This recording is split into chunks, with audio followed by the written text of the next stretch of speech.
What's up, everyone? Welcome back to it. Wait, hold on. Is my mic close enough? What's up, everyone, and welcome back to another episode of the Designated Players and MLS podcast. This is episode 259, where we are going to finally be doing our MLS mid-season recap. I believe last year we did a quarter season recap. This year we're giving it a little bit more of a sample size before we start making some outrageous claims. In this episode, we're going to be talking about a few uh, key topic points, and then also going with our mid-season awards. Not the full award list that we did at the start of the season, but just a few like MVP, Coach of the Year, Newcomer, those kinds of things.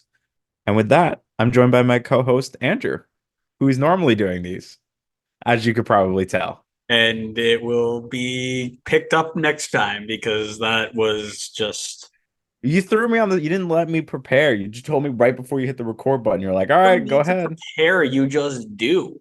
You just speak. It's like English. It's not hard. Speaking is hard. I didn't learn Feels speaking at number school. like. How are you? That's my question for you. I'm in charge. How are you? I'm tired. Works hard. Oh, well, he's got a big boy job now, and he's oh, works hard. How do I manage work and the podcast? I had to hold back from making a silly purchase because I thought I got paid every 2 weeks, but I get paid semi monthly. So it's like on specific days of the year. And I needed to be uh, cautious because I was about to sink a lot of money into some really not good things. Scarves. That's what you're referring to, isn't it? Scarf holders, but Scarf holders. I That's think because what I was gonna do is buy a whole like setup for like curtain rods and these like planks and you're build my such own a little dork. stand. You're Uh, such a dork. and I chose to not do that. And I'm actually probably going to end up waiting until I look at getting a house with a separate room just for this, where I can put that up myself. So that is the goal. Wow, a room all for the scarves. That's Well, crazy. for the pod, the scarves are the pod. So, but that is the end goal: is multiple 8 foot long uh, curtain holders, curtain rods, and just wall after wall after wall of wonderful, wonderful scarves. So All right. Well, while I may not care about your scarf room, I do care about what scarf you're wearing today. So why don't you let us know? there you go. Look at you picking up the transitions real easy. It's mid-season, which means we are chatting about some of the best and some of the worst. Where does this team, RSL, fit in? Don't quite know. We'll have to find out soon. But we've seen this one before during some previews. I don't love the back. I don't love the overlay. But I You do just love don't the like other it side because with the logos. it doesn't meet in the middle. It That's why doesn't you meet don't in the like it. middle, so it does lose points, but um, it's all right. It's a solid 7. All right. Well, for me, mine has to do with what's going to be my hottest take of the episode, or at least in my opinion, what I think may be Supporter the hottest take of the Shield episode. champions. No, not that. It actually has nothing to do with this current Red Bull team. Spoiler alert. That's But one. you'll find out later what it's in reference to.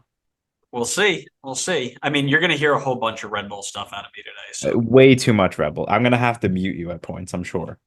So I will have that mute button ready for the sake of everybody listening. you're leading the episode, but I'm still in charge on the technical side. So watch yourself.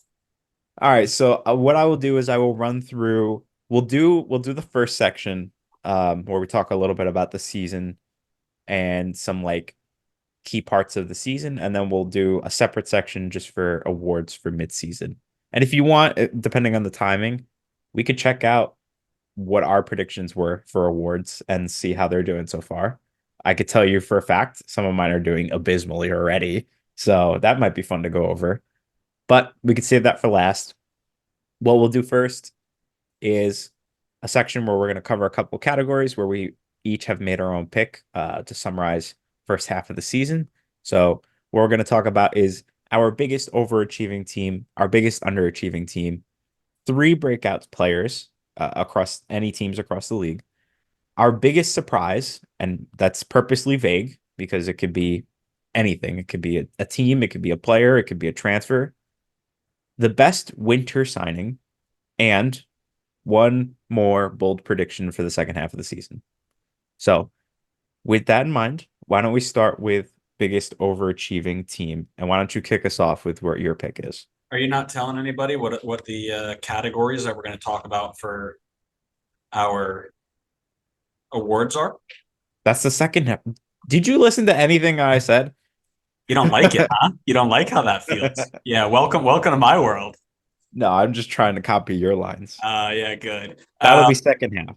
Yeah, Because if I say it now, you're not going to remember.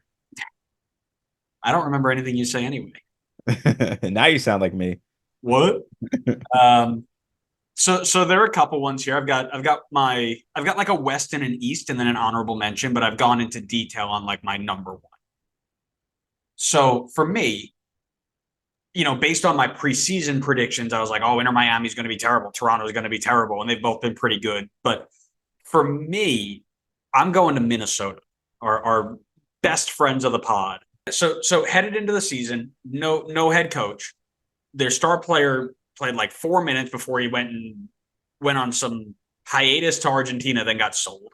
Really didn't make a ton of off-season moves. A couple midfielders, a center back who really hasn't played much either, and they're fourth in the standings. They're top 10 supporter shield. They've got 4 away wins on the year.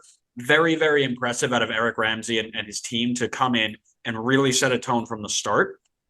I do have a shout out for some players, but I'll save that for the breakout player section. But that is my like number one overall team. I don't know if you want me to go through my other like honorable mentions, but I figured I'd stop. I'd let you give yours, and then we talk about some that maybe weren't covered. Yep, that works. I won't lie, when you first said Minnesota, my first reaction was, what is he talking about? But then when you kind of summarized that whole like everything going on during the season and the off season, I was like, you know what? That makes a lot of sense. I think that's a really good pick, considering like no head coach like right before the start of the season and then all the Reynoso stuff that's been going on. Yet, like you said, they've still been really competitive. It's really going to be a question about the second half of the season because I feel like they've been doing this for the past few years where they start off really good and then they fall off a bit. So we'll see if they can keep the momentum. It's I usually the other way around, isn't it? Isn't it usually like they start slow and then they find some random midseason signing to bring them to the top? I thought last season they were like red hot at the start and then they fell to 11th. Yeah. Okay. Maybe I'm thinking of a different team. All right, so for me, mine is probably not going to be a lot of other people's overachieving team. Mine was kind of based on where I had seen this team at the start of the year. I had pretty low expectations for them, mainly for what I thought was going to be a defensive mess for them. But I've gone with the LA Galaxy. Ooh. I did not have high expectations for them, mainly because I thought that the back line was going to be a disaster. We talked a ton about how like aging that back line was, or sorry, I guess really just the center back spot and some new faces coming into the back line as well. There was just so many question marks. Really didn't feel confident about it. And while there have been moments in the season where the back line hasn't looked super assured, they've overall, I think, done a pretty decent job, at least enough that they're sitting third in the West right now. So clearly the defense has done a good job with working with the pieces that they have, and they've been a very solid defensive team. And I think the attack has even surprised me as well. Like I think I had some expectation that it was going to be good. I didn't expect it to be this good. Like they have 37 goal score, which is second in the West behind RSL, and they have looked so exciting to watch. When Paintsil, Peck, Puig, and Jovic is all healthy and on the field, that attack is unstoppable. And if you tack on the fact that if they somehow landed Marco Royce on top of that, I know we talked about that in past episodes, that's a disgusting attack. That's top attack in the league, probably. So I think in both defense and offense, they've outdone my expectations, and certainly in the standings, I had them like 12th. So for them to be third, they're very much overdoing what I had expected for them. So I agree. I think that's a decent shout. I think we both had them low because of that defensive nightmare that we thought was going to happen, and I think you can kind of say they haven't been great. But I think the question we always asked was, does the attack? Actually, their defense has been better than I imagined. That's what I thought too. I thought like, oh, the I think the defense has been a lot better in recent weeks because I think at Mhm. the start of the season they were more shaky. Yeah. Well, and I mean, really, you think about it, right? When you look at other teams that have 27 goals conceded, for the most part, outside of Minnesota, they are, you know, a lot lower than that. I mean, Colorado and Portland are a bit higher too, but those teams are the St. Louis, the KCs, the San Jose's. I mean, the Austins. They're lower. You usually expect that to happen, but you only are allowed to give those up and be successful if you've got really good attack. And that was the question: was do they have enough in the attack to make up for what we thought was going to be not so great defensive side? And clearly the answer is yes. And one of the people who disagreed with our take when we made that original take, um, he said the other thing that you got to consider is that when you have an attack that has the ball a lot and is in the attacking end, your defense doesn't have to do that much anyway. Which is, I think, one of the things that you're seeing here is they're doing so much in the attack that there's not as much pressure as you would expect on that back line. So, yeah, good shout. Um, if I had to pick somebody from the other conference, which I did, I think it's pretty easily Charlotte, brand new coach, all D3P, all three designated players gone to start the year. Really haven't brought in much else at the moment. I mean, they had Lyle Abada come in, but outside of that, not really too much. You know, it's a very defensively sound team. They've done really really well. They're strong at home. They're tough to beat. It's been impressive so far from Charlotte, who I think we both had kind of not being as great as they are right now. All right. I figured you were going to say it, which is why I went with the Galaxy. But let's just say it. Toronto FC is easily overachieving our what our expectations were. I believe somebody on the podcast, not me, had called them the worst team in MLS history before the start of the season, and they're So, in the so playoffs right now. to my defense, that statement was caveated with. We don't care about your Well, I caveats. know you don't care because you need content because all you care about is pissing off everybody in the world. Apparently, Yeah, that's what gets clicks. it was caveated with the idea that Insigne and Bernadeschi were gone. That was where that statement came from. Is Bernadeschi's gone, Insigne's gone. They brought in one defensive midfielder. Deba has been okay. If both of those were gone, this team is a nightmare. And realistically, they have been, right? How many goals have Insigne and Bernadeschi scored together? I don't know if Insigne's done much. I feel like he's always been injured, but Bernadeschi's been cooking this season. I'll double check But for he's you. also kind of playing as a wing back, isn't he? Doesn't matter. Bernadeschi's got 12 goal contributions. Yeah. So Bernadeschi, 12 goal contributions. Insigne, yeah, six. So you're looking at 18 goal contributions compared to the 28 goals they've scored. I mean, they've played a huge part in what the team has done, right? Now, I'm not saying that somebody wouldn't have come in and stepped up in those roles, but when you think about it, they've put more of an emphasis. You know, they're more than half of the goal contributions that they've had. You take those away, and you're looking at a team that's not so very good. So that's all that was. And I do think we need to give a shout out to RSL as well. I think we're going to talk a lot about them over the next couple of sections here. But RSL have been out of their mind. I think they've been better than Minnesota and Charlotte and even LA. Obviously, they're at the top of the table. But I think they've also had a little bit more to work with, right? A stronger back line, a better midfield work, and then that attack is dangerous. So Yeah, the last team I'll give a shout out to because I know you won't is NYCFC, who are absolutely not. absolutely overachieving our expectations for them at the start of the year. I think I had them 12th. They're fourth. And I imagine that you were in a very similar boat. So, all right. So I think we covered the overachieving teams pretty well. Let's move on to the underachieving teams. And since you started the last one, I'm starting this one. Didn't ask. Well, guess what? I'm in charge. So I don't care what you ask for. I'm going with Orlando. Is it because Who's in I need charge? it? Who's in charge? I'm in charge for this episode. I'm sorry, I can't hear you. Who's in charge? You said that. It's in the recording. Actually, it's probably not in the recording, but Yeah, once I cut it out. all right. I am going with Orlando. And is this because I'm an Atlanta fan?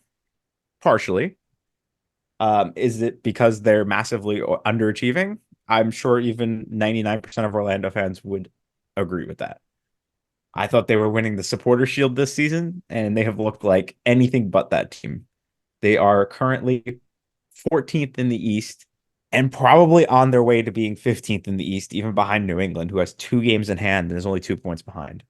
This team has been in a lot of trouble this season. They have not been able to get things to click like they have in past seasons, and they have massively underachieved the expectations that I'm sure many people had for them. They were already a strong team. It looked like they added really good reinforcements to the team in this winter transfer window, and yet after all of that, they're sitting 14th in the East. It has been a very disappointing season for them so far. I don't even know if I see like I mean it's MLS, so obviously like every single team in this league is still within a shot at the playoffs, but this team does not look like it's headed in any direction to potentially even make the playoffs. Yeah, that was. I mean, there are a lot of really good ones, right? I think you mentioned New England, Philly. I think also stands out in that group. We talk about Jim Curtin, and maybe even we'll talk about him in the future about if his seat's getting hot right now. But I agree. I think Orlando takes a cake here. They got a great. They started off with a great base of players. They added Luis Muriel up top. They added Ladero in the midfield. Held on to Duncan McGuire for half a year. Added Bracalo in the back for depth. Still had Pedro Gallese in the goal, and they've got 4 wins in 18 games. Like that is a nightmare. If I had to add another one from the West, I think FC Dallas is a pretty good one there. I think we both picked them pretty high in the West. Second place for me, I know at least. At least they added a $12 million striker. They had a good base of attacking players to start off the year. The defensive team was all right. Paez very good in goal.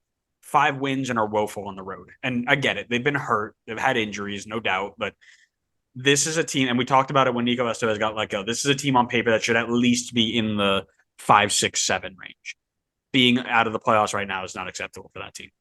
Yeah.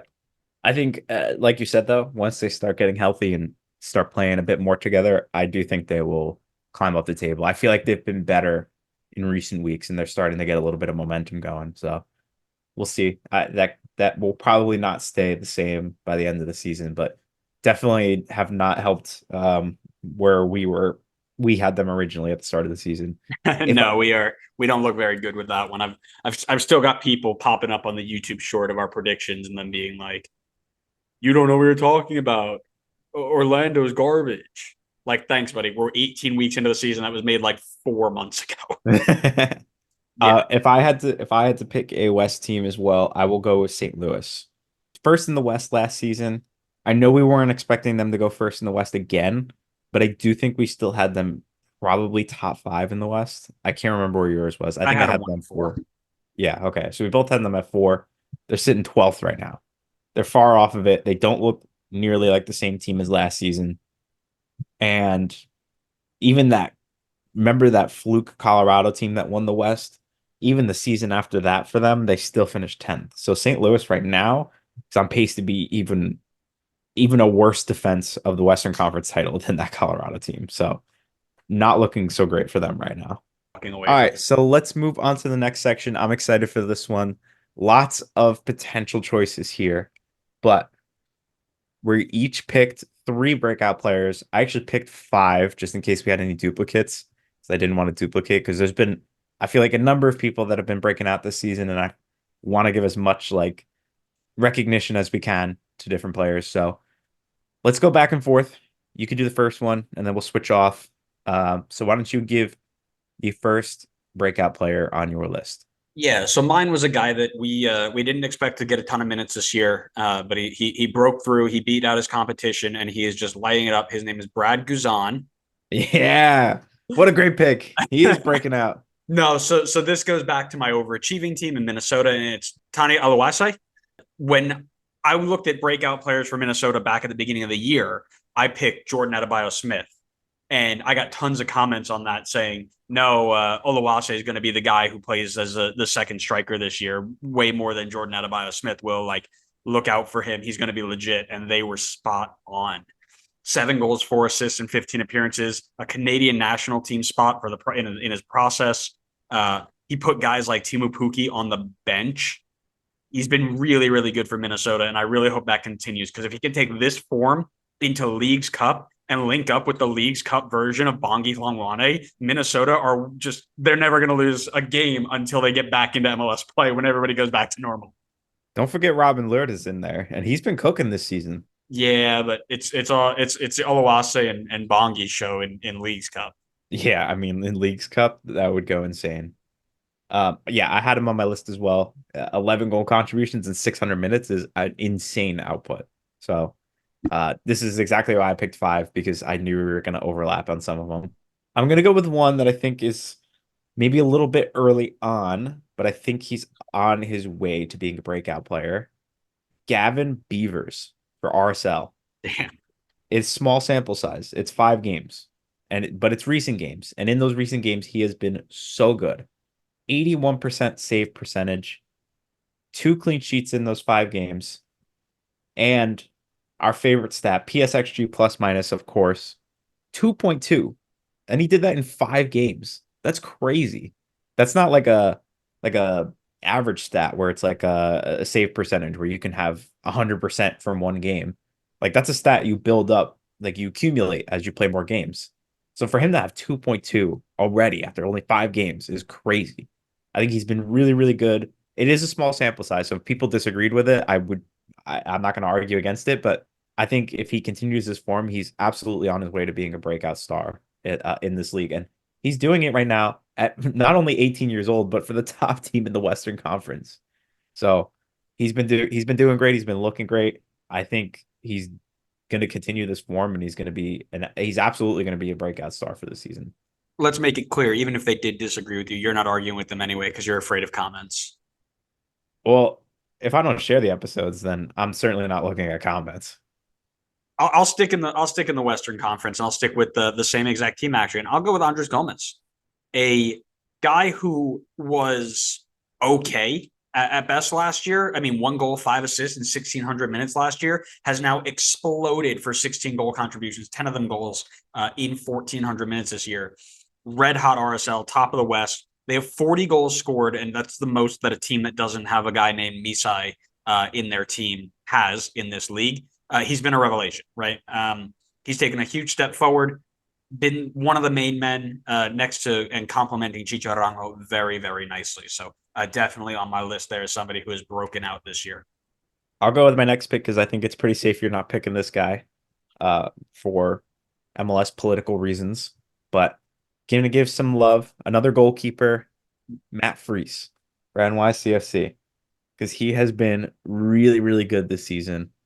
And honestly, we probably should have seen it coming because in 2023, I know he didn't. I think he only got like the last bit of the season, but he was so good for them at the last bit of the season last year. His form has continued into this season. Surprisingly enough, he doesn't have a ton of clean sheets, but the team hasn't conceded a lot either. Only 22 goals allowed in 18 games. So it's a pretty solid goals allowed per 90 comparatively in the league. He has a 78 save percentage and 71 saves, which I believe is third. So he's seeing a lot of shots. He's making a lot of saves. And I think because of that, it's what put him at the highest. But of course, our favorite stat, PSXG plus minus, he is clearing away the highest right now in the entire league. He's at 6.4 already. The next highest is 4.8. It's a testament to how good he's been this season. He's a huge reason why NYCFC is overperforming and why they're sitting fourth in the East right now. And so I feel safe going with this because there's no way you're picking an NYCFC player. And there's no way you're going to ever agree with my statement, but that's okay. I know deep down in your heart that you definitely agree. Are you done? Yeah, I'm done. You off your soapbox now. Can I move on? I have 2 more as well. So if this overlaps with one of yours, we can cross that off. Okay. And I've gone from I'll go with Mateus Bogusz first. Whenever he's not in my fantasy team, he kills it. I mean, just so good. And here's the thing. Picking him. Here's the thing. Anybody, RSL, LA Galaxy, you guys really want to lock up top of the West? Give me a call. I have my prices set. I will put him in my fantasy. I'll take the hit on my fantasy team if you want the points in real life. But there's a price, so just we'll work that out. But he's been really good, right? About 10 goal contributions, about 1,500 minutes. In our previews, we mentioned that he was going to have to take a big step forward this year because at least up until the halfway point, it was clear they weren't bringing in anybody really else to help them out. Bouanga was going to Bouanga. He's done that. I think he's got 12 goals already. But who was going to step up to help him? That's Mateusz Bogusz. He's been very, very good. And again, coming off of a 3 goals, 4 assists in 1,900 minutes, he's already, surpassed that in 400 less minutes. So definitely has made a good step forward this year. That's good. We didn't overlap on that one. I'm going with another small sample size one here, but I am going with Kevin Kelsey for FCC. Okay. Only about 500 minutes played so far, but he's got 4 goals already. And every time I feel like I look at the FCC score timeline, he's like always scoring. And I guess that kind of shows up in the box score as well. I mean, he's got 0.74 goals per 90. So he has been on an amazing scoring run since joining FCC. Feels like FCC has found another really good striker prospect. They seem to have a good pipeline of that. I think a really good testament to how good he's been this season is the fact that he has a 1.4 XG and he's got 4 goals out of that. That's crazy. Like he's really doing well at scoring with the opportunities that he gets. I think if he continues this form, pairing him with Lucci makes FCC a really dangerous team because we know how good they are defensively already. So adding to that firepower after they've lost Bernier and Vasquez in recent seasons really makes FCC dangerous. Yeah. The only other one I have, and it's just building off of something that we covered in our Not So Deep Dive series, and that's Ibrahim Aliou, right? We talked about a guy who really had a burden on him to make a step forward for this Houston side, and in just 1,500 minutes, 4 goals, 3 assists. Not like the upper echelon of breakout players by any means, but you can see he's always in and around any goals that Houston are producing. Now, the reason why he's not in my top 3, Houston in 8th place, they do only have 22 goals. So it's not like he's out there dropping 12 and 3 and lighting the league on fire, or like 8 and 8. But he's done enough to at least warrant a little shout out. And then of course breakout players like Wiki Carmona from Red Bull. So yeah, okay. I haven't hit any of my Red Bull. I've glossed over them. So I know but you said you were going to have one for every single time, and this is the only time. Well, the overachieving team, that's a team. The underachieving team, that's not Red Bull. And then breakout players, I was like, oh, I don't want to drag this out. We'll wait till we get to the awards, I guess. I mean, all the rest of these you can easily throw a Red Bull reference in, so we'll see. So can you? And you better pick them. I've got one in the future. Me too. All right, so my last breakout star, really quick.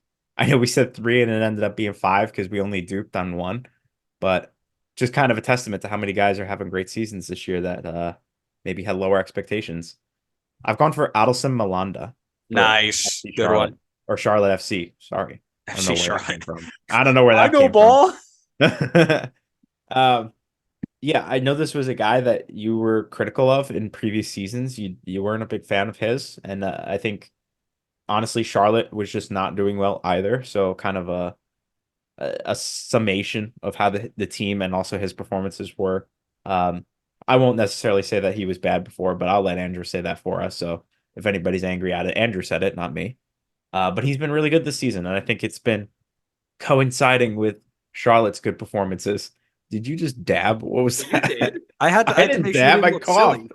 That's not what I saw. Cover my mouth when I cough. I had to help you out there. Charlotte has been the second best defensive team in the East. I understand there's some games in hand and all that stuff, so potentially the best defensive team in the East. And I think Malanda's been a big part of that. I think he's really stepped up his game. I think he's been really, really fantastic this season. He was somebody that I honestly considered for midway defensive player of the year. I didn't end up choosing him. I will not spoil who I did end up choosing, but he's been really good. I think it's been a step up from previous seasons for him. Nice. All right, that takes us to best winter signing. There may be overlap here with Newcomer. Huh? No, sure? You're right. You're right. Are you sure? He can't I'm even read his own script. He surprised picks that he I picks forgot that one one. episode a year to You're run, and he interrupting my can't even read his transition. own. You're interrupting my transition. I'm in charge here. It's a surprise that I forgot about that one. Oh, But terrible. let's talk about our biggest surprise from this half of the season. You went first last time. I'll start on this one. You just finished speaking though. Fine. You There could you start. go. Because I need to get this in because I think we might share this. I don't think so. My biggest surprise is the fact that Luchi Gonzalez is not one of the coaches who's looking for a job right now. He barely snuck into the play-in game last year. He is dead last in 2024. And the team was dead last before he took over, too. Like, so he hasn't made them better. And they're just and it's not without help from the front office either, by the way. Now I understand injuries have hurt them, right? Anybody relying on William Yarborough in the year of our Lord 2024 is in for a bad year. Like I get it. But the group also made solid additions to the back line. They've added one of the most creative tens in the league. They added a winger who scored like 1,000,000 goals in 6 games in whatever Norwegian league he scored it. And they've got 3 wins. And it's not like they didn't have players like Christian Espinoza already or Jeremy Bobasi already. Like they had a group that could do it. And they're clear in a way the leaders in the wooden spoon race at the halfway point. I am shocked that he's still here, and I would be shocked if he bows out of the Leagues Cup and is very, very unimpressive. I wouldn't be shocked if they're looking for a new coach before the start of the second half of the year. I'm surprised that you're surprised about this. Do we not remember the the reign before Luchi Gonzalez took over? How long Matias Almeida was in charge of that god awful San Jose team for a number of years, and they Yeah, but never he had moved he had a on from him. fun man marking play style. He made it cool. He played Jackson Ewell at center back. Like at least he brought entertainment value. This is just boring. San Jose is so reluctant to fire managers that Almeida had to play Jackson Ewell at center back just to try to get fired. That's why I would not be surprised about Lucci staying in charge for a number of Amazing. years. All right. Well, we did not have the same biggest surprise. My biggest surprise was the sale of Georgios Giacomakis.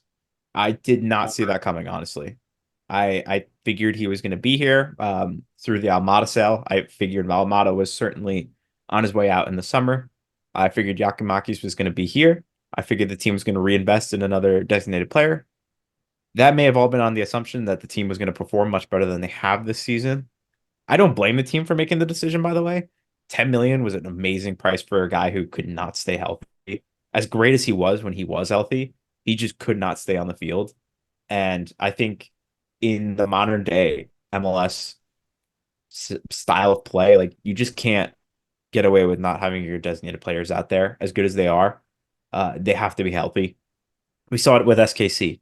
They had a number of designated players. They couldn't stay healthy, and SKC hurt because of it. So for them to get 10 million out of the sale, I think is a great move. It's a good move for all parties, I think. I think Yakimakis, from stuff we've seen afterwards, seems to be pretty happy to move on. So I think it's good for all parties, but I definitely did not see it coming. I will be honest. And maybe that's me being naive, but I did not see them selling him. All right. So now we can finally move on to the best winter signing.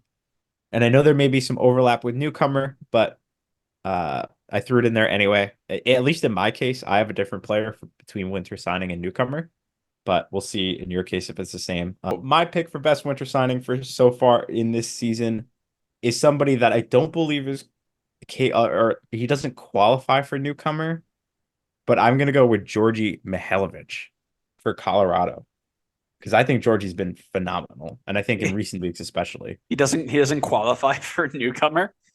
I don't think so because it's not his first MLS season. Oh, you mean like the official, like, okay. I gotcha. Yeah, like the award, like No, I the got awards I section. see it. Yeah. Which is why I at first I saw that they were both in there, and I was like, oh, maybe I should take one out because it seems like it's overlapping. And then I was like, oh, well, mine actually differ, and I can't put both of them at the same spot. So I'm gonna go with Georgie. Uh, Obviously, we know what he was capable of when he was with Montreal. He was tearing it up. He was looking phenomenal. He looked like a uh, designated player, designated caliber player. I'm not sure what the right way to say that is. And then he moved over to the Eredivisie, where things 100% did not go the way that I'm sure he was expecting. And now he comes back with Colorado and honestly doesn't look like he's missed a beat at all. He's been fantastic. He's been a key piece in that team being revitalized and jumping all the way up to fifth right now in the West. He has 12 goal contributions, not counting second assists. And I think that's been a great return for a guy that's been playing, I think, in every game as well. So um, he has been great, even though he hasn't been in the league for a couple of years. All right, now is your Red Bull moment. Go tell me all about Emil Forsberg and the history of his entire life.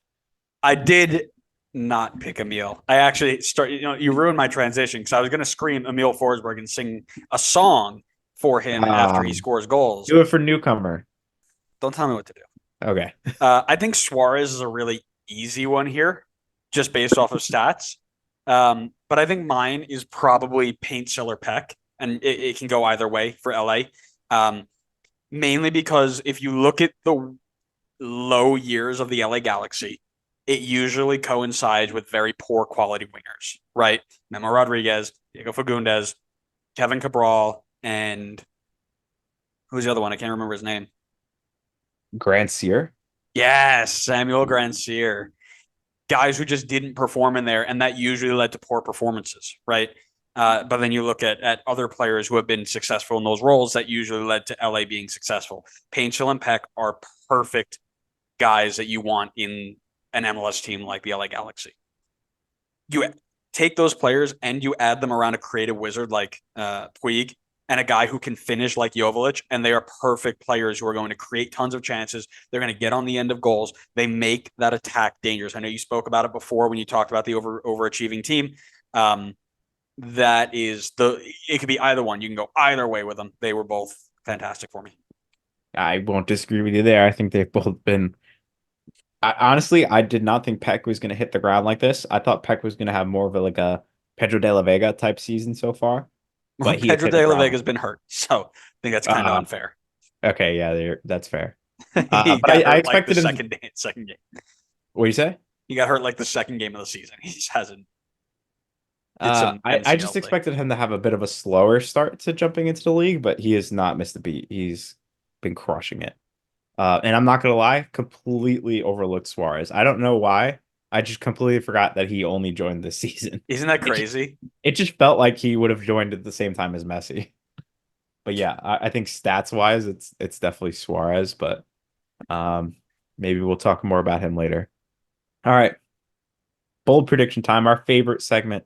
Let's tack on one more. We've got three at the start of the season. We're tacking on one more now. We'll see if we remember at the end of the season that we added this one on here. But what's your second half of the season bold prediction? You're gonna like this one. San Jose Earthquakes will set the record for the most goals conceded in a season. I think I've done this one before, but I think this one's actually I like it. possible. No, I like it. Our friends in Cincinnati hold the current record for 75 goals against in Of course they 2019. have. Of course they have the They record. also have, I think, the second and the third. I Oh think my so, God. something along there. I'll look it up as I speak here. But right now, San Jose are through 18 games and they have conceded 45 goals, an average of 2.5 a game. I was actually supposed to do that and do the Moneyball thing where I'm like an average of, and then you with your nerd brain are like 2.5 a game. But I didn't put the note in there, so I forgot it. Boo.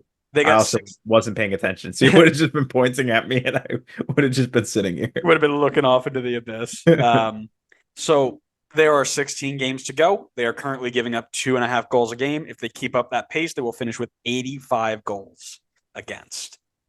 Now they have some competition in SKC who are on 40 goals against at the moment, but I think it's going to be San Jose who take it because, as mentioned before, if you're relying on William Yarbrough in the year of our Lord 2024, you're in for a bad time. I was gonna say something and I totally forgot what I was gonna say. Oh yeah, it's a race to the bottom between those two. They're really giving FCC a run for their money. Yeah. At The least they're doing it together. FCC 2019, FCC in Orlando City 2018, FCC 2021 are second with 74. 71 Minnesota 2018, San Jose 2018, DC United 2022. And then it kind of drops off after that. But yeah, FCC have the first and second worst defensive years in MLS history. They're record holders. Mm-hmm. They either set records in the wrong direction or in in the right direction, but there's no in between. All right, my bold prediction is that New England will make the playoffs. I was gonna try and do something like that, but I wasn't sure which team to pick, and I figured you'd go with it. Yeah, I will go with New England. I think they will. I think they'll make the playoffs outright. I don't even think it'll be a play-in. They are on three straight wins right now, and I genuinely think this team is just too talented. Like, there's tons of talent in this team. They will figure it out. They will get it to work, and when they do, it's like they will be a serious, like, one of the better teams in the East. It's just a matter of fixing whatever chaos was going on in the locker room and then setting things straight, finding something that works, and then being consistent about it. And then I think we're already maybe seeing a bit of that. And I think it'll carry on, and we'll see New England, who is abysmally bad at some point at the start of the season, find their way into the playoffs. I mean, they're on three straight, and it's been against good teams. They beat Vancouver. They beat Red Bull, but I know Red Bull's without a couple of their guys right now. Mm-hmm. And they beat Nashville. So those are three solid wins. So I I, think we're I, I will tell you that it was wonderful to watch meme of the pod Emma Boateng finish Red Bull's chances away from home. That was just icing on the cake for a ridiculous week. straight to the veins. Yeah. All right. Well, let's go straight to the award section. We are going to be talking about our first half of the season MVP, defensive player of the year, goalkeeper of the year, coach of the year, and newcomer of the year. So, yes, Andrew. I'm very disappointed that referee of the year was not on here. We already made our pick for referee of the year. Yeah, and now we can do the halfway point, but it's all right. I hold no grudges. You can't change your pick. You got to support your guy for the full season. I'll be honest, I don't even remember who I picked, but I could check back on my notes. All right. So I know MVP is first on the order, but let's save that one for last. So let's go for defensive player of the year first. And I will let you start it off. We're doing defensive player of the year first. Yep. First All half right. of the season, defensive player of the year. Who you got? Easy. Dylan Nealis has been absolutely unreal this year. He has been very good though, actually. But you need to look at the best defensive teams out there right now, and we've talked about this guy already. Charlotte stands out to me as a team that should be in this conversation, and Adelson Malanda should be in this conversation. And I'm going to pick him because I think he will continue the trend that Dean Smith has set out for this team. And you are absolutely right. I was very concerned about him in 2023. I watched him play against Red Bull in the playoffs. I watched him play a couple games, when Red Bull weren't playing. He was not anything like he was this year. He's made a huge step forward, been very, very solid. He's very good in 1v1 scenarios. He's got really good size, really good speed. He's strong in the air. He's on the ball a good lot in this system, and he doesn't lose it very often. He's getting a ton of looks overseas, and it's for a good reason. I believe, will see this out. And if Charlotte makes the playoffs with the goals against record that they have, and do something decent, a deep-ish run into said playoffs, I think that it will be a no-brainer for him. Yeah. As I mentioned before, he was one of the guys that I was considering for this. I didn't end up going with him, but he was right there in that conversation. I think he's had a really strong year. I went the same route as you. I kind of was like, all right, well, got to start by just looking at whoever's been the strongest defensive teams in the league, and then kind of working my way from there and seeing who some of the strong performers have been in that on those teams. And defensive player of the year always goes to center backs. Yep. So I kind of went down that route as much as the fullbacks deserve the love as well. But my pick, and maybe this is where the clip will come in, and you could clip it and send it and do whatever you want. I'll help get the engagement in. But my pick for first half defensive player of the year is Aaron Long for LAFC. Get in. Listen, you don't even need to say the episode can end right here. That is the correct answer every day of the week and 3 times on Sunday. Yeah, so I know probably anybody outside of LA. Uh, Obviously isn't following Aaron Long week in, week out. I am, again, one of those people as well. But he has been statistically very good for LAFC. And LAFC, in turn, have been one of the best defensive teams in the league, which is surprising because LAFC's entire mantra since being in the league has been high scoring and defense is secondary. But while they're still scoring a decent amount of goals, they've been really good defensively. They are the best defensive team in the Western Conference right now, and Aaron Long has been a big part of that. His per 90 defensive numbers were very strong across the board in terms of like tackles, blocks, interceptions, and whatnot. He has his team has had a ton of success when he's been on the field. He's a really strong plus minus. I'm bringing out a new stat that I found: the XG plus minus. His XG plus minus was off the board compared to all the other center backs that I was looking at.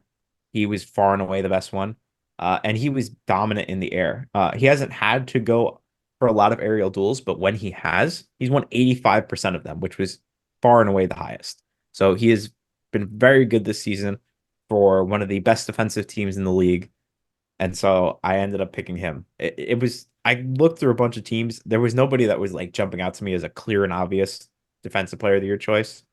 But for me, Aaron Long was just that little bit better than the other guys, A which I know you plus. support. A plus. I don't think I've ever seen you make a pick as good as that one. That is, I'm sure. I'm yeah, sure you agree. that's The unreal. only next logical step is national team. Get him back in the team. Yeah, I mean, listen, we've talked about it. The last time the U.S. played Uruguay, they posted a clean sheet, and who was the center back? Aaron Long. Numbers don't lie. History repeats itself if you choose it to, right? All I'm saying, Aaron Long, Matt Miazga, let's reunite and make it Well, happen. Matt Miazga unfortunately cannot. He broke his face and he's out for the year. Well, when he's back, not saying right now. I do want to give an honorable mention to Justin Glad. I think he's been really good for RSL as well. And listen, RSL has a really good trend right now of developing good young homegrown players, and I think he's got a ton of promise that he can really, a few more years like this, he can just take his game to the next level because he's been playing for 14 years, but he's like 20. So he's like Diego Fagundes. yeah, he is. Yeah. He's RSL's Diego Fagundes. Yeah. No, but on a real, he's been very, very solid. Again, RSL, they've got a great attack, but their defense has been pretty good too, and Glad's a good part of that. Yeah, he was one of the guys I consider. I did a compare on FBref. They have a cool compare tool to look at a bunch of the stats, and I was comparing Malanda, Justin Glad, Miles Robinson, Ranko Veselinovic, Maya Yoshida, and Aaron Long. So those were the guys that I was looking at. All right, goalkeeper of the year. Let's start with the goalkeeper himself. Who have you gone with? That's me. I'm a goalkeeper. That's right. Yeah. Listen, nobody's been better in these last couple of weeks than Ryan Mera. I mean, stepping in after an unbelievable professional couple of years, having to sit behind. All right, I'm done. You got your Red Bull moment. Yeah, listen, no disagreements with something you mentioned earlier. Matt Freese at New York City has been unbelievable. I watched him against Red Bull when we went and watched the derby with Pops, and he was unreal. And it took a wonder goal to beat him. And that was not a step up for the derby and then be bad every other game. I mean, he's done this consistently, and like you said, big save, and unsurprisingly, the leader in the greatest stat of all time, PSXG plus minus, by almost 2 full PSXG plus minus points, which is absurd. He's been great. Yeah, I have also gone for Matt Freese. I remember when NYC made that move. We're at the point now where we had graded these moves, and I remember specifically giving a bad grade for this move because I did not rate. I know you did. I think I gave him a good move. You give everybody a good grade. You never give anybody a bad grade. Yeah. But I definitely gave this I may have given this an F, which is obviously terrible now, but didn't have high expectations for him coming over as the backup from Philly, and they gave up a lot of money to bring him in. But so far, he's been worth every cent because he was really good last year when he got his moments, and he's carried it into this year. And I am in full agreement that he has been the first half goalkeeper of the year. I honestly think we might be too biased on our favorite stat, though. We just go to our favorite stat. Oh, he's winning by a lot. Okay, he's the best. Well, I mean, the stat tells you a good bit of what you need to do because, in my opinion, the that tells you who is, because again, you can look at the saves or you can look at this clean sheets, but that all has stuff to do with other players around them, right? Are you conceding a ton of shots? Are you not seeing any and getting a ton of clean sheets? This is a true measure of success as a goalkeeper in making saves you shouldn't make. Let's move on to Coach of the Year. I already know where you're probably going to go with this. So why don't you just get it out of the way? Get it over with. What, talking about Sandro Schwarz or Red Bull Oh legend yeah, Chris no, Armas? I fully expect Sandro Schwarz. No, I mean Red Bull legend Chris Armas also comes to mind, right? You have to keep those options open. But for me, overall, Pablo Mastroeni from RSL turned a locker room that had a ton of problems into one that believes in their process, trusts it, and knows that it will take them to their end goal. His interview on the Major League Journeyman podcast was unbelievable. And I know you think I promote them too much, but Are you they secretly a member of the pod? That's what I need bro, to know. I would love to be a member of that pod. The stories that they can tell, You unbelievable. would really just leave me like that for another podcast? Dude, I would pay them to leave you for that quickly. No, listen, he spoke really, really well about getting guys to buy into a system, being a part of something bigger. How do you convince players who were in such a toxic environment the year before to turn it around and believe in what you're doing?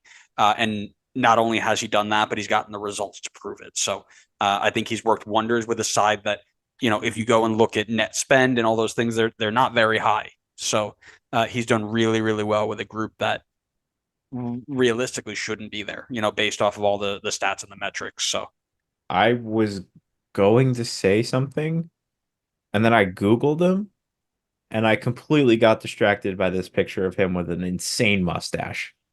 Like an outrage, like put honestly, I yeah, I remember challenging that. Tom Bogert I with this one. remember that. Yeah, that takes Tom Bogert and Sasha Klesch and puts him to shame. I agree. That's Yeah, I remember incredible. that picture. I think it's super impressive. By the way, I also went with Pablo Mastroeni.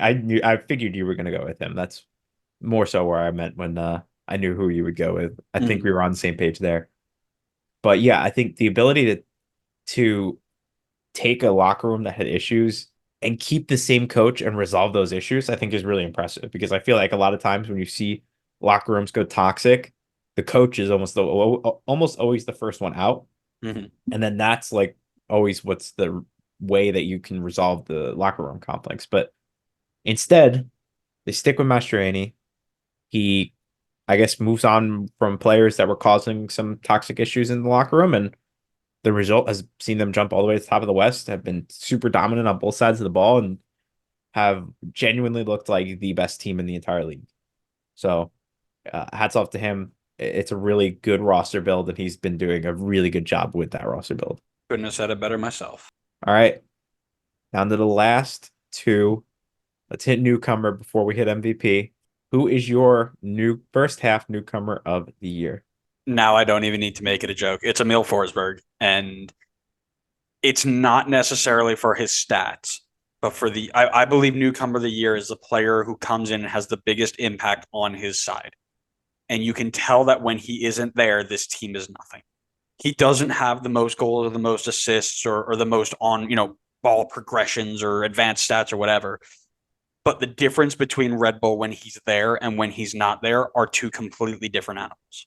You've got a team that is fun to watch. They're exciting. They're expansive. They're very technical when he's in the team. And when they're not, it's like the last 5 decades where it's a bunch of homegrown players, one or two, decent TAM players, and we're hitting the ball as high as we can and trying to win it higher up the field because we don't have the technical ability to play through the lines. Like and here's the thing: I don't think he's played up to the level that he can play up to. Like I don't think he's crossed a line where he's like hit his peak yet for this team. But you can see that when we are missing him, we are terrible. And that is why I think he's the most influential newcomer of the season. I think you're 100% biased. Your Red Bull is showing, and you're a shill. Wow. I will go with Luis Suarez for, if Okay. not just strictly the the statistics. 17 goal contributions in 1,100 minutes is crazy return. And I know he's benefiting obviously from the Messi effect and everything else going on at Inter Miami and teams having to focus more on Messi and being able to take less pressure on Suarez, but he's been phenomenal. 17 goal contributions, none of them from the penalty spot. The guy is, when he's been healthy, when he's been playing and he's been healthy, he's been extremely dominant, probably even to a level more so than what we were expecting. I know we were some of the few people, I shouldn't say some of the few people, but we were some of the people who I think had pretty like good expectations for him heading into the season. I know a lot of people were talking about his age and the fact that he's getting like injections in his knee, but we had seen what he was able to do in Brazil, and we figured that he was going to be able to keep that form coming in. I still don't think we were expecting him to, blow up the way that he has so far this season, but he's been extremely dominant. I think the second half of the season is all going to come down to how much he's going to play. I know that was your bold prediction for this season. It was a question that everybody had, I think, at the start of the season was how much are these guys going to play? How much are they going to play together? I think that's going to continue to be a question for the second half of the year. But in the first half, even though he's a couple hundred minutes behind some of the other guys who have been consistent throughout the entire year, he's still the fifth highest in goal contributions. And it's a testament to how good he's been. I'll tell you, I think my bold prediction's on a pretty good path right now. I would say so too. Yeah. But you're benefiting right now from Copa America, so you're cheating a little bit. What do you mean? That was the whole point of it? No, it was about health, not other tournaments. Wah. All right. Should we wrap this up with MVP? Let's This do should be a it. good discussion. There's a couple guys here that are in the conversation, I believe. So, do you want to go first or second? So, yeah, I'll take it first because you got, as you mentioned, you got a couple of them, right? You got Messi's 21 goal contributions in a super team. You've got Lucci's 22 goal contributions in FCC. Chicharrano carrying RSL to the top with 21 of his own. And I think really the answer lies on kind of what you value more. So for me, it is Lewis Morgan. All right, you got your Red Bull in. Your Red Bull bit in. Good job. No, I kid. He's been good though. Credit to him. He's been. I almost picked him. If you did comeback player of the year, I would have put him in there, but you didn't. Well, it's not a full year, so we'll talk comeback when it's done. I'm gonna go with Chicharrano. Messi and Lucio Costa both have these kind of dual roles where they're scoring goals and they're creating. They usually are expected to create lots of chances in the number 10 role, or even in Messi's kind of offset 9, float around, do whatever you want type of role. But very rarely do you see a guy who is a number 9, a pure out and out number 9 who is creating chances like Chicharrano is. He's got 16 goals, but 5 assists as well. I mean, you haven't seen a striker with assists like that since the days of Fabio at Red Bull, Isn't he still there? No, he's long gone. We tried to bring him back on loan a second time, and he turned us down to go on loan in Brazil instead. Brazil's second division, by the way. Listen, Aranjo does it all. He scores, he makes, he's strong in the air. He is him. And I think he keeps that up this year as well. Now, what do I think is going to be the long-term answer? I think it's going to be Messi because, script. But I was getting Fabio confused with Elias Manuel. Oh, yes. Got Elias my Manuel Brazilians is there. mixed up. Elias Manuel only scores against Charlotte. So if you're not Charlotte, keep scrolling. Hey, that's tough to do. Not a lot of people are scoring against Charlotte this season, so He didn't either, to be fair. So for the sake of keeping our podcast and keeping us safe, I will pick Messi so that we don't get hunted down by the Messi fans. Right. I think if there was a midseason award, I think unquestionably the league would give it to Messi, which is definitely not fair to Lucci and Chicharrano, who have both been phenomenal as well for top teams. But Messi, when Messi is healthy, he's unquestionably the best player in the league. And we knew this going in. It's not like it's a surprise. It's not like he's overachieving what we expected for him, but he's just so far and above the best player when he's out on the field. The only issue is just the question of like how much is he going to be out on the field? Because he's played a fair number of minutes so far. He's played 1,100. Or sorry, no, he's actually only played 1,000, which still is like it's a decent number, especially compared to the half season last year where he was in the league. But he's still like 500 or 600 minutes behind. I mean, he's 500 minutes behind both Lucci and Chicharrano. So you can only imagine what Messi's capable of if he was playing as much as Lucci and Chicho Aranjo have, considering he's already matching them in goal contributions with 500 less minutes. Not to mention his team is also top at the moment, top of the Supporter Shield. I know they're played a few more games than everybody else, but he has turned this team around, made them successful. He's been extremely dominant when he's played. Like it's to the point where I think everybody in Fantasy Champions League, if Messi is playing, you just throw the captain on him every time because you know he's going to tear it up and do something. So, despite the fact that he hasn't played as much, I think his dominance when he does play is MVP worthy. That's a couple really interesting things there. First off, you're more afraid of Messi stands than you are of the Middlesbrough attack that we're getting on social media. You're afraid you'll say whatever you want about Middlesbrough, but Messi, no, can't cross that line. And secondly, I noticed how you just slid Fantasy Champions League in there like a subtle brag, like you're gonna make Champions League or something.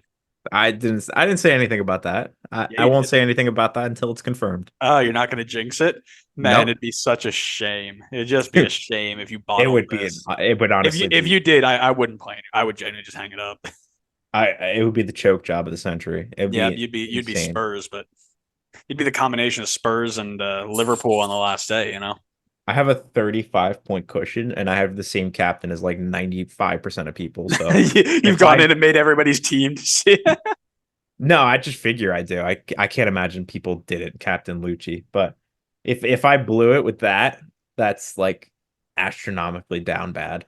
Yeah, I agree. I will 100% agree with you. If I don't make it, I will never play fantasy again. Yeah, that's fair. All right, but that's it. That wraps it up. Unless there was anything else you wanted to add on the first half of the season. Just that John Freeman is the clear and obvious leader of referee of the year. Yeah, okay. Say that to Armando Villarreal's face. Oh, I will. All right. Well, thank you everybody for listening. I'm sure many of you are going to disagree with a lot of our takes because that's just kind of what happens here on this podcast. But make sure to let us know about it. Let us know how much you hate us and how much you think we're stupid. I know you'll do this anyway, whether or not I tell you to, but let us know what you think of the episode. I think if people really like it, maybe we'll do on another quarter of the season. I don't know, 3/4 of the season recap or something. We'll see. Maybe we could talk a bit more about like the season results if people really enjoy it. But thank you again for listening. Make sure to tune in for the next episode where we'll be talking about something. I don't know if we've planned that far yet, but make sure to check us out on all forms of social, well, not all forms of social media, only some of them. We only do some of them now. So make sure to check us out on TikTok, YouTube, and Twitter or X.